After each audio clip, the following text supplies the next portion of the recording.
No último episódio eu mostrei para vocês todo o processo de criação da minha loja de ecobags, lembrando para quem chegou agora que estou criando essa loja para levantar investimento para minha marca principal, que é a Advenzo. Eu mesma quem faço as ecobags e estampo. Eu mesma vendo na minha cidade e no último episódio eu também criei um site gratuito para ajudar nesse processo. Que inclusive, como vocês podem ver, eu já alterei tudo. Então fica a dica, se você quiser me ajudar a investir nesse sonho, eu vou deixar o site na descrição.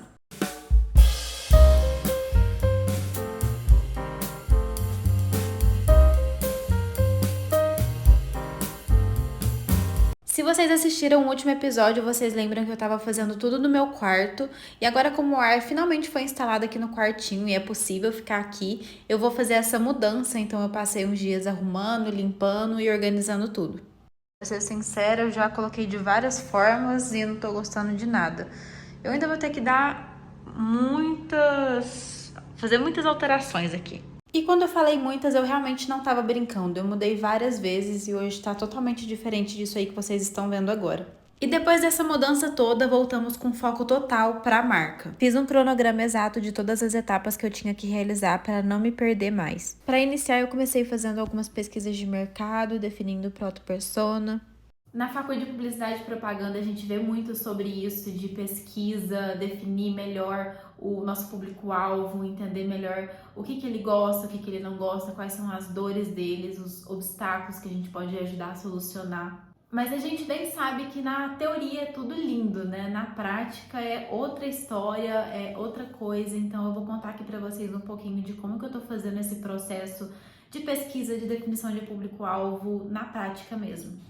Em questão de pesquisa, uma das coisas que eu fiz foi o benchmarking, que é basicamente você pesquisar por empresas referência dentro do seu setor e entender um pouco como que é a gestão, como é que funciona, quais são os produtos mais vendidos, enfim, uma série de análise que você pode fazer dentro de cada uma para ter uma noção melhor sobre o que você pode colocar no seu negócio.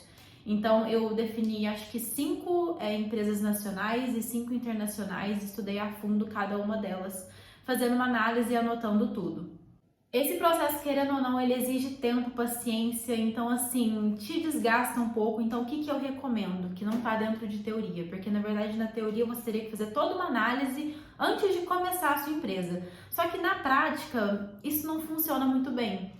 Então o que eu tô fazendo? Para não ficar estagnada, eu comecei a desenvolver a coleção enquanto eu fazia essa pesquisa, porque aí ficou muito mais fácil e mais útil também essa pesquisa, porque dependendo, você vai fazer toda uma análise para depois meio que deixá-la de lado, esquecer que ela existe. E essa não é a intenção da análise, não é você fazer por fazer, é você fazer para te ajudar a desenvolver alguma coisa, seja coleção, seja algum aspecto da marca. Então é interessante que você vá anotando essas questões. O que eu vou mudar a partir disso que eu olhei, que eu observei aqui? Então, no meu caso, eu estava desenvolvendo a coleção e fazendo essa análise em conjunto, o que me ajudou bastante. Então, toda hora eu ia alterando alguma coisinha ou outra, até que finalmente eu consegui terminar o processo. Agora, sobre público-alvo. Gente, é um termo que, assim, eu escuto na publicidade, que eles batem na tecla desde o início. E eu sempre ficava me perguntando assim, gente, mas tudo que vocês estão falando se encaixa para empresas que já estão estruturadas. E uma empresa que está começando agora, que não entende ainda qual que é o seu público-alvo, o que eu fiz para então conseguir definir um pouco melhor e entender quais são as dores, os obstáculos para que eu pudesse começar a criar uma comunicação com o meu público mais eficiente.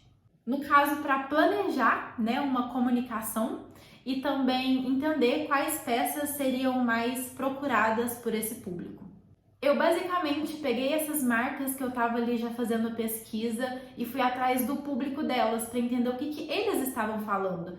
E é interessante que a maioria dessas marcas capaz que nem olha assim tanto para o próprio público. E você que está iniciando, você pode pegar eles como referência. Então eu fiz muito entrar no YouTube e pesquisar, por exemplo, review de produtos, o que as pessoas estavam falando, porque nesses vídeos você consegue entender o que as pessoas estão, o que levou a pessoa a comprar o produto, o que no produto ela mais gostou, o que ela não gostou, o que incomoda. Então, você consegue encontrar vários aspectos comportamentais que vão te ajudar a fazer o desenvolvimento de coleção, que vão te ajudar a desenvolver uma estratégia de comunicação melhor.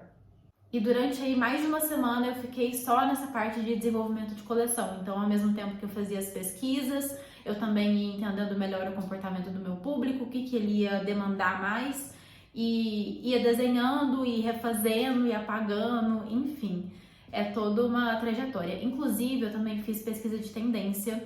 Muita gente me pergunta, mas eu tenho que estudar, eu tenho que entender muito sobre o mercado de moda, eu não queria seguir modinha e tudo mais. E eu também não, eu sempre vou mais pelo lado do minimalismo, de peças mais atemporais.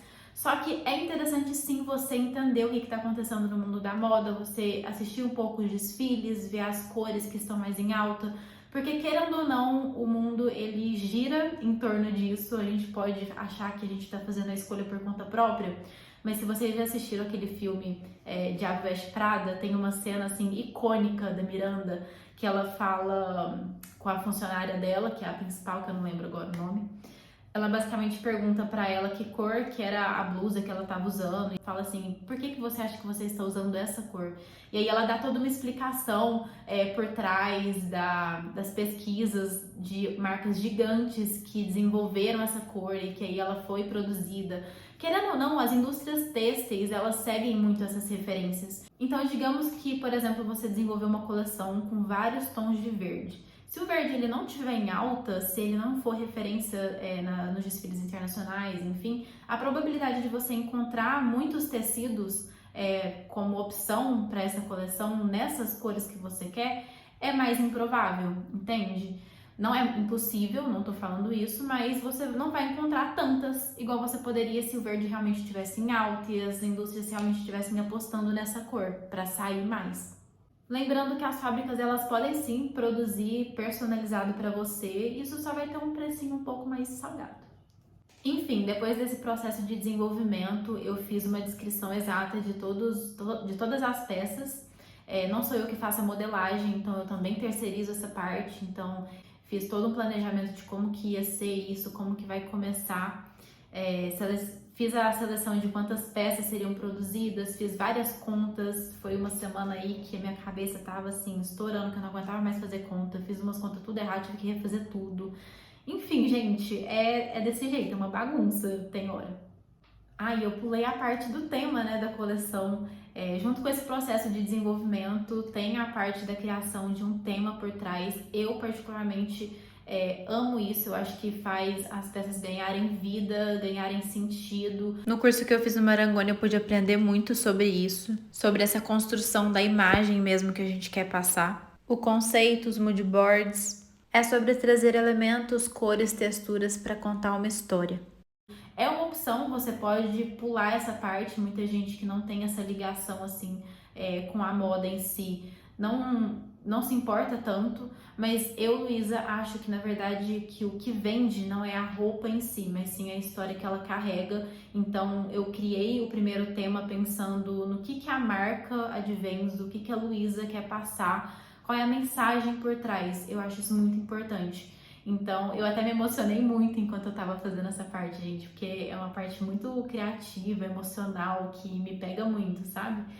E eu fiz várias pesquisas de referência, fui atrás de campanhas internacionais, assisti para ver como que as coisas eram feitas, e aí eu fui escrevendo.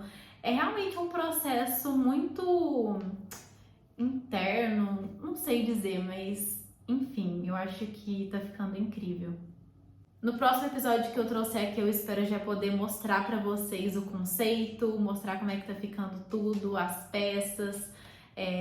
Eu já encaminhei agora para iniciar as peças pilotos, que são as peças teste, né, que a gente faz para testar a modelagem, para testar o tecido, o caimento. Então, eu venho atualizando vocês conforme o processo for acontecendo.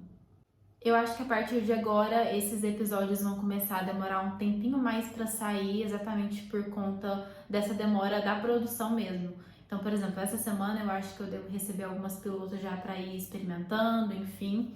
E aí eu prefiro juntar uma quantidade maior de conteúdo e tudo mais deixar as coisas irem se concretizando para depois ir mostrando tudo para vocês aqui. Até para não ficar uma coisa que às vezes eu falo alguma coisa e depois muda, porque acontece bastante. Quando os tecidos estiverem todos comprados e a produção finalmente começar, eu vou ter um tempo aí onde eu vou provavelmente começar a desenvolver estratégia de conteúdo e outras coisas, então vai ser bem legal trazer esse tema aqui para vocês também.